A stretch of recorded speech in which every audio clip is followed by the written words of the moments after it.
नमस्कार, उत्तराखंड न्यूज देख रहे हैं आप। मैं हूं आपके साथ नेहा दुबे।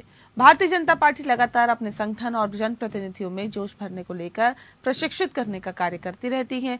वहीं संगठन स्तर पर सभी जिला अध्यक्ष, मंडल अध्यक्ष समेत सभी कार्यकर्ताओं का प्रशिक्षण पूरा होने के बाद अब विधायकों का 3 दिवसीय प्रशिक्षण हो रहा है, जिसके लिए संगठन स्तर पर तैयारियां पूरी कर ली गई है। इस बारे में बीजेपी प्रदेश मीडिया प्रभारी मनवीर सिंह चौहान ने बताया कि 8, 9, 10 अप्रैल को देहरादून में पार्टी के सभी विधायकों के प्रशिक्षण शिविर का आयोजन किया जाएगा, जिसमें प्रधानमंत्री नरेंद्र मोदी, राष्ट्रीय अध्यक्ष जेपी नड्डा के द्वारा वर्चुअल रूप से मार्गदर्शन किया जाएगा। वहीं प्रशिक्षण शिविर में पार्टी की नीति, केंद्र और राज्य सरकार की उपलब्धियों को जन जन तक पहुंचाने का कार्य किया जाएगा। वहीं आगामी चुनाव की रणनीति को लेकर राष्ट्रीय महामंत्री बीएल संतोष समेत वरिष्ठ नेताओं द्वारा मार्गदर्शन किया जाएगा।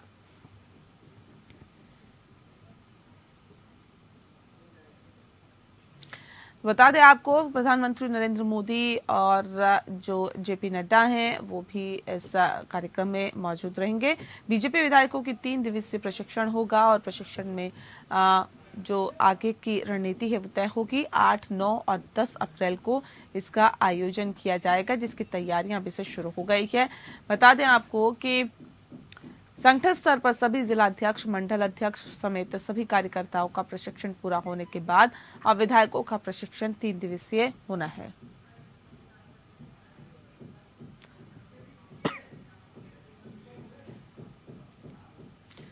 चलिए, उत्तराखंड की खबरों में हम आगे बढ़ेंगे, लेकिन उससे पहले कोरोना को लेकर केजरीवाल क्या कुछ कह रहे हैं सुनवाते हैं आपको। की वजह से हुई है और शायद कोरोना इंसिडेंटल था, पर ये कहा नहीं जा सकता।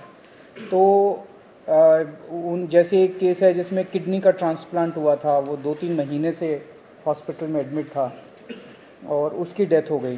तो ये कहना कि वो कोरोना से डेथ हो गई, ये थोड़ा शायद गलत होगा, लेकिन ये फैक्ट है कि 3 केसेस ऐसी डेथ हुई है जिनको कोरोना था। इन 3 में से 2 दिल्ली के बाहर के रहने वाले थे। अभी इस वक्त जितने भी हमारे केसेस पॉजिटिव आते हैं, 100% केसेस की हम जीनोम सीक्वेंसिंग करा रहे हैं। उसका हमारा मकसद ये है कि अगर कोई भी नया वेरिएंट अगर निकल के आए तो हमारे को पहले से पता चल जाए कि कहीं कोई चिंता का विषय तो नहीं है। तो 100% केसेस की जीनोम सीक्वेंसिंग करा रहे हैं। इस वक्त जो सबसे प्रिडोमिनेंट वेरिएंट आ रहा है वो है XBB.1.16। लगभग 48% केसेस में ये वाला वेरिएंट है और जो बाकी भी हैं उनमें भी इसी वेरिएंट के कुछ सब वेरिएंट्स हैं। इस वेरिएंट की 3 क्वालिटीज़ हैं। ये वायरल बहुत तेज़ी से हो रहा है, बहुत तेज़ी से फैल रहा है, लेकिन ये सीवियर नहीं है बिल्कुल भी। ना तो इसमें कोई तेज़ सिम्टम्स हैं और ना ही इसमें ज़्यादा हॉस्पिटलाइजेशन की ज़रूरत है और ना ही इसमें डेथ्स की ज़्यादा चिंता है। तो सीवियरिटी इसकी कम है, लेकिन इवेजन टू इम्यूनाइजेशन है कि अगर आपने वैक्सीन भी लगवा रखा है तो ये उसकी परवाह नहीं करता, ये उसके बावजूद भी ये इन्वेड कर जाता है। एक जो हम लोग दिल्ली में कर रहे हैं कि सीवेज जो है उससे हम एडवांस में पता करने की कोशिश करते हैं कि कहीं कोरोना तो नहीं आ रहा। तो मिड फरवरी तक जितने हम सीवेज के 7-8 जगह से पूरी दिल्ली में सैंपल उठाते हैं सीवेज के और उनको टेस्ट करते हैं। पहले अगर कोरोना आता है तो पहले सीवेज में कोरोना डिटेक्ट होना चालू हो जाता है। मिड फरवरी तक 0 कम्प्लीटली पूरे दिल्ली में नेगेटिव था। उसके बाद से धीरे धीरे पॉजिटिव कुछ सैंपल्स में आना चालू हुआ और पिछले 15 दिन में अब ये सीवेज में पॉजिटिव इसके वो निकल के आ रहे हैं। हमारी इसको लेके पूरी तैयारी है। वैसे तो कोई भी चिंता करने की ज़रूरत नहीं है, बहुत कम अभी केसेस हैं और कोई सीवियरिटी भी नहीं है, लेकिन तैयारियों को देखते हुए हमारी 7,986 बेड्स हमारे अभी तैयार हैं कोरोना के लिए। इसमें ऑक्सीजन वाले बेड्स भी हैं, इसमें वेंटिलेटर बेड्स भी हैं, इसमें आईसीयू भी हैं। 7,986 बेड्स हैं जिसमें से 66 बेड्स केवल ऑक्यूपाइड हैं। 66 RT-PCR के टेस्ट करने की हमारे पास सफिशिएंट क्षमता है। लगभग 4,000 टेस्ट हम सरकारी लैब्स में करने के लिए हमारे पास क्षमता है और प्राइवेट लैब्स में तो 1 लाख से ज़्यादा टेस्ट पर डे करने की क्षमता है। वैक्सीन भी बहुत अच्छा परफॉर्मेंस अभी तक रहा, नेशनल एवरेज से ज़्यादा अच्छा रहा। 18+ की कैटेगरी में तो लगभग सबको वैक्सीन लग चुकी है। और 18 से निचली उसमें आए तो फर्स्ट डोज सबको लग चुकी है, सेकेंड डोज भी 85% के लगभग लोगों को लग चुकी है। हमारे पास सफिशिएंट एम्बुलेंस है, सफिशिएंट ऑक्सीजन अवेलेबल है, सफिशिएंट ऑक्सीजन स्टोरेज की कैपेसिटी है। 26 मार्च को हम लोगों ने 38 सरकारी दिल्ली सरकार के हॉस्पिटल्स की खुद ब खुद एक मॉक ड्रिल की थी कि बाई चांस अगर हो जाए तो, और इसमें जितने मान लीजिए कोई इक्विपमेंट काम नहीं कर रहा था, ऑक्सीजन वाली अवेलेबल है नहीं है, वैक्सीनेशन, सारी चीज़ों की एक से ट्रायल करके देखा था कि सारी चीज़ें काम कर रही है कि नहीं कर रही। अब केंद्र सरकार के निर्देश आए हैं 10 और 11 अप्रैल को एक बारी सारे सरकारी और प्राइवेट हॉस्पिटल्स की मॉक ड्रिल की जाएगी। इसके ऊपर दिल्ली सरकार एक कैंपेन चलाएगी, अब एक मीडिया कैंपेन चलाया जाएगा लोगों को कोरोना के बारे में जागरूक करने के लिए और एहतियात बरतने के लिए कि कोविड अप्रोप्रिएट बिहेवियर फॉलो किया जाए। एयरपोर्ट के ऊपर 2% के लगभग पैसेंजर्स को रैंडम टेस्टिंग की जा रही है और जितने भी दिल्ली सरकार के हॉस्पिटल्स हैं सबको बोल दिया गया है कि आइसोलेशन वार्ड्स कोरोना पेशेंट्स के लिए रखे हैं। कहीं ऐसा ना हो कि किसी को बहुत सीरियस, मान लिया ILBS में किसी को किडनी ट्रांसप्लांट हुआ, उसको कोरोना हो गया, अब उसको कोरोना वाले हॉस्पिटल में नहीं ले जाएंगे हम, वहीं पे अगर आइसोलेशन बेड होगा तो वहीं पे उसको एक अलग वार्ड में कर देंगे, तो उसका कोरोना का किडनी का भी ट्रीटमेंट होता रहेगा और उसका कोरोना। तो हर अस्पताल के अंदर एक आइसोलेशन वार्ड की तैयारी की गई है। जितने सारी केसेस हैं एक्यूट रेस्पिरेटरी डिजीज वाले, उनमें जैसे ही मरीज एंटर करता है हॉस्पिटल में उसको तुरंत मास्क दे दिया जाता है, उनको 100% उनके टेस्ट्स किए जा रहे हैं। और जितने इन्फ्लुएंजा वाले लाइक सिम्टम्स वाले पेशेंट्स हैं उनको 5% उनके रैंडम टेस्ट किए जा रहे हैं। तो ओवरऑल दिल्ली में लोगों को घबराने की ज़रूरत नहीं है, सरकार पूरी तरह से नज़र रखे हुए और सरकार पूरी तरह से किसी भी इवेंचुअलिटी को फेस करने के लिए तैयार है। सर, बूस्टर डोज का क्या स्टेटस है? क्योंकि हमने देखा था कि जब कोविड था तो बहुत सारे लोग बूस्टर डोज लगवा रहे थे, लेकिन अब बहुत कम हो गए, इक्के लोग ही जाते हैं बूस्टर डोज। इसका क्या स्टेटस है अपना? सब बूस्टर डोज अब नो लॉन्गर एडुकेटेड और अब जो है नहीं लगाई जाती।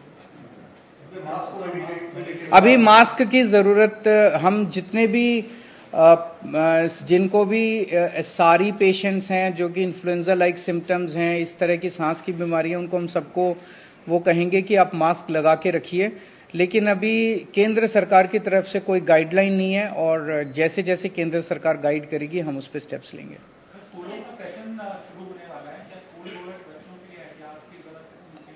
अगर ऐसी कोई ज़रूरत होगी तो हम समय समय पे करते रहेंगे।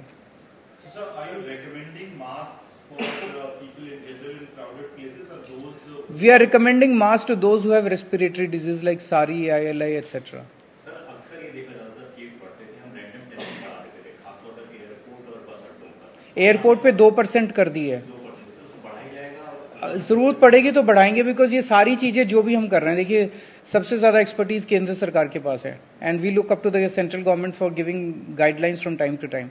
जैसे जैसे केंद्र सरकार हमें गाइड करेगी हम उसको पूरी तरह से फॉलो करेंगे। उसको आपको याद होगा कि डिजास्टर मैनेजमेंट से अलग कर दिया गया था कोविड को। So now this is not being monitored by DDMA और NDMA। Thank you.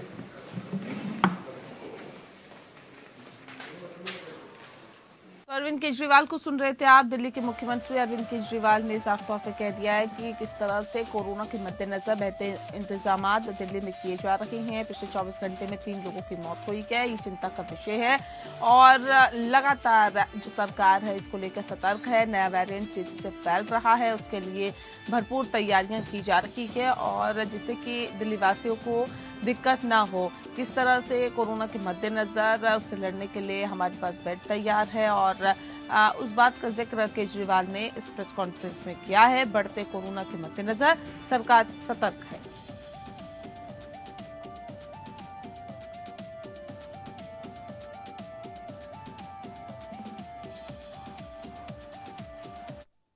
वहीं उत्तराखंड में बिजली दरों में बढ़ोतरी पर कांग्रेस ने तीखा विरोध दर्ज किया है। कांग्रेस प्रदेश अध्यक्ष करण मेहरा ने इसे आम जनता पर महंगाई का बोझ डालने वाला कदम करार दिया है।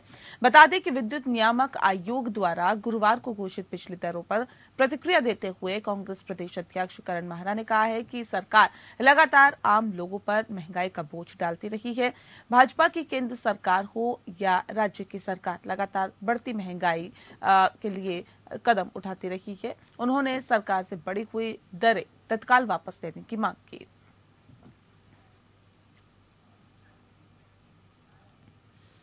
केंद्र सरकार की गाइडलाइन के तहत 10 साल पुराने डीजल से चलने वाले ऑटो विक्रमों को 1 अप्रैल से प्रतिबंधित किया जा रहा था। देहरादून में डीजल से चलने वाले करीब 1500 तिपहिया वाहनों पर 1 अप्रैल से प्रतिबंध के मामले में हाईकोर्ट ने स्टे दे दिया।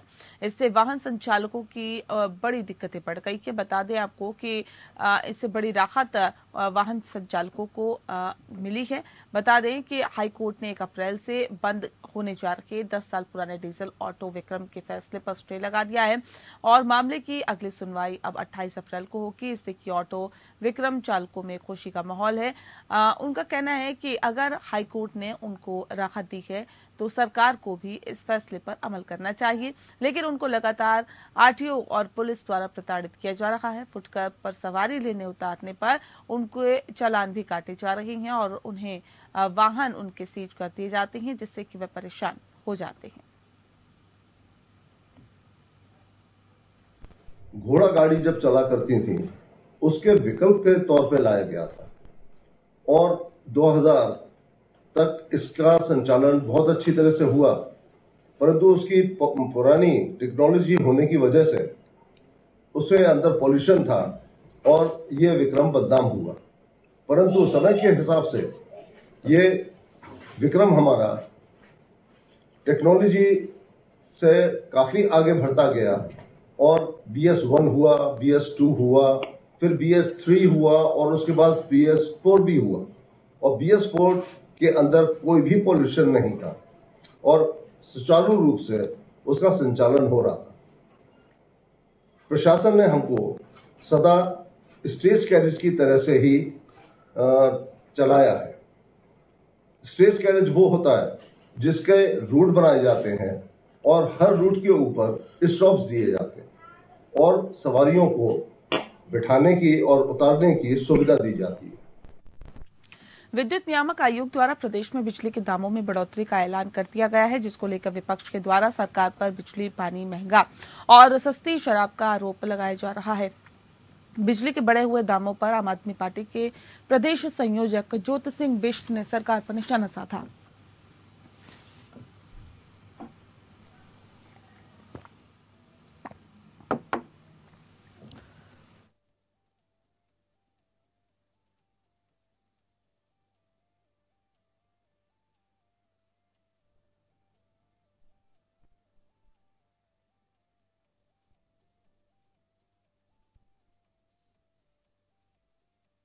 देखिए, बिजली की दरों में बढ़ोतरी और कटौती समय समय पर होती रहती है और बिजली की दरों में जो कटौती या बढ़ोतरी होती है वो एक रूटीन प्रक्रिया है और विद्युत नियामक आयोग के द्वारा पूरे प्रदेश भर में विभिन्न स्थानों पर जन सुनवाई के माध्यम से उसमें चाहे उपभोक्ता हो चाहे बिजली विभाग के लोगों को उसकी समस्याओं को सुना जाता है। उसके बाद कोई फैसला लिया जाता है और विद्युत नियामक आयोग साल भर में बिजली की दरों के बारे में समीक्षा करते रहते हैं और समीक्षा के बाद ही कोई फैसला लिया जाता है। तो निश्चित रूप से विद्युत नियामक आयोग ने कोई फैसला लिया है और साल भर के बाद अगर बिजली दरों में बढ़ोतरी हुए तो विद्युत नियामक आयोग का फैसला है और एक रूटीन प्रक्रिया के तहत होता रहता है। और चलिए सीधे आपको ले चलते हैं उत्तराखंड के मुख्यमंत्री धामी क्या कुछ कह रहे हैं, सुनवाते हैं। साधना होली अर्थात पहले शरीर का ध्यान रखें तभी कोई काम ठीक प्रकार से हो सकता है।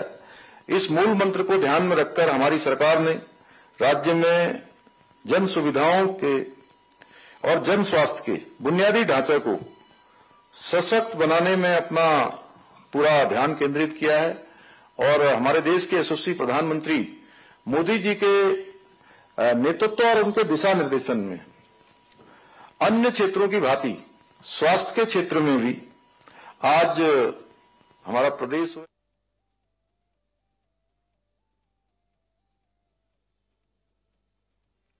जिसको आदरणीय प्रधानमंत्री जी द्वारा शुरू की गई योजनाओं का लाभ न मिल रहा हो। मैं कहना चाहता हूं क्योंकि इस सभागार में हमारे सभी बुद्धिजीवी लोग हैं, पहले के समय में जो योजनाएं बनती थी वो योजनाएं कुछ लोगों के लिए बनती थी, लेकिन आदरणीय प्रधानमंत्री मोदी जी के प्रधानमंत्री बनने के बाद जो भी योजनाएं बनती हैं वो योजनाएं जन आवश्यकताओं के आधार पर बनती हैं, जन जन को सहायता करने के लिए बनती हैं, जन जन के जीवन को आगे बढ़ाने के लिए बनती हैं।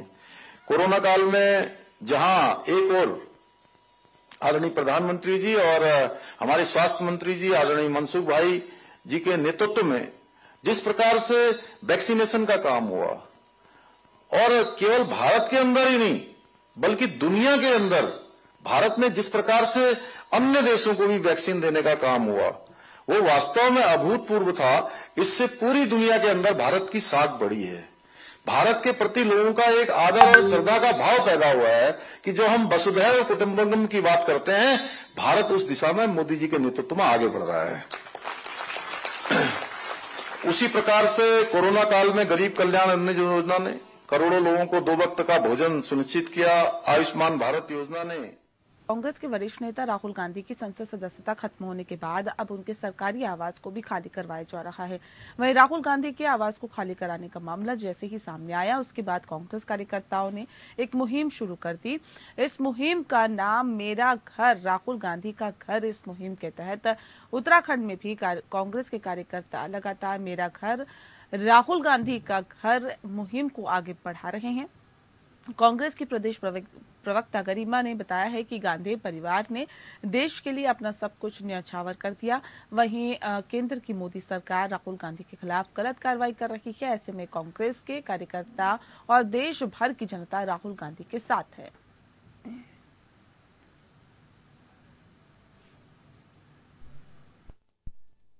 आज देश के अंदर एक जबरदस्त मुहिम चल रही है, मेरा घर राहुल गांधी का घर, क्योंकि राहुल गांधी उस परिवार से आते हैं जिस परिवार ने न सिर्फ शहादत दी बल्कि अपना सर्वस्व इस देश के लिए त्याग दिया। जवाहरलाल नेहरू ने अपनी सारी प्रॉपर्टी देश के नाम कर दी और रही सही कसर इंदिरा जी ने कर दी, जब युद्ध के समय पर अपने जेवर भी उतार कर दे दिए और आनंद भवन, स्वराज भवन जैसी अपनी विहंगम प्रॉपर्टी जो है देश के नाम कर दी। ऐसे में आज सांकेतिक रूप से शुद्ध होकर जिस तरह से तानाशाही मोदी सरकार ने राहुल जी को बेघर कर दिया है और सरकारी आवास खाली करने के आदेश हुए हैं, उसके मद्देनजर कांग्रेस जन ही नहीं देशवासी एक मुहिम चला रहे हैं जिसमें वो अपने घर में एक नेम प्लेट राहुल गांधी की लगा रहे हैं और राहुल गांधी जी को आमंत्रित कर रहे हैं कि आपके लिए हमारे दिल के दरवाजे ही नहीं हमारे घर के दरवाजे भी खुले।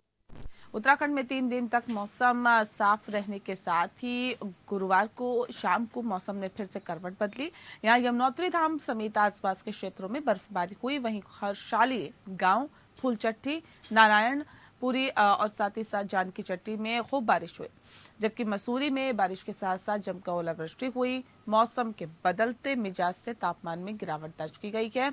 निचले इलाकों में तापमान लुढ़कने से ठंड बढ़ गई है। उधर राजधानी देहरादून समेत मैदानी इलाकों में देर शाम से बारिश जारी है।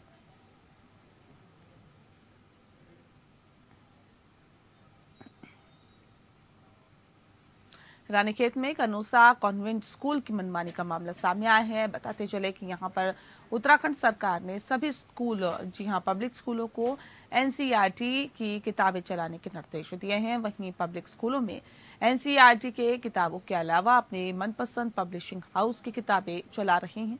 उत्तराखंड सरकार ने बच्चों के दाखिले की उम्र 5 साल तय की है। वहीं पब्लिक स्कूलों में 4 साल के बच्चे भी दाखिल ले सकते हैं। और ऐसे में वहीं एक ऐसा मामला कनूसा कॉन्वेंट स्कूल का सामने आया है, जहां पर स्कूल कमेटी ने कंसल बुक डिपो को अपने स्कूल के सभी बच्चों की किताबें का सेट बेचने के लिए चर्च में बुलाया। वहीं सभी अभिभावकों को टीचर अभिभावक मीटिंग के दौरान 2 अप्रैल तक खरीदने को कहा गया है, जिसके बाद अभिभावक किताबें खरीदने के लिए स्थानीय चर्च में पहुंचे, जहां पर जूनियर केजी और सीनियर केजी की कॉपी किताबें बेची जा रही थी। इसकी शिकायत खंड शिक्षा अधिकारी एस चौहान को फोन पर की गई है, जिसके बाद खंड शिक्षा अधिकारी ने निर्देश दिया और चर्च में जो भी कॉपी किताबें बेची जा रही थी उसे कंसल बुक डिपो में बंद करा दिया। आपको बता दें, लेकिन फिर भी स्कूल प्रबंधन ने सभी अभिभावकों को व्हाट्सएप के माध्यम से सूचना दी कि कॉपी किताबें बांटने की आखिरी तारीख आगे बढ़ा दी गई है। ये एक गलत वो है और ऐसी जो भी शिकायत प्राप्त हुई है उसके लिए हमने एक अधिकारी को वहाँ जांच अधिकारी नियुक्त किया है और वो जैसे ही उनकी रिपोर्ट आ है, कल में आ जाएगी, तो उनके ऊपर कार्रवाई की जाएगी। ये जांच अधिकारी हमने तत्काल ही कल नियुक्त कर दिया था, तो उनके द्वारा जैसे ही मतलब जांच रिपोर्ट आ जाती है तो हम उसके बाद अग्रिम कार्रवाई उनके विरुद्ध की जाएगी। और इसी के साथ फिलहाल इस बुलेटिन में इतना ही। नमस्कार।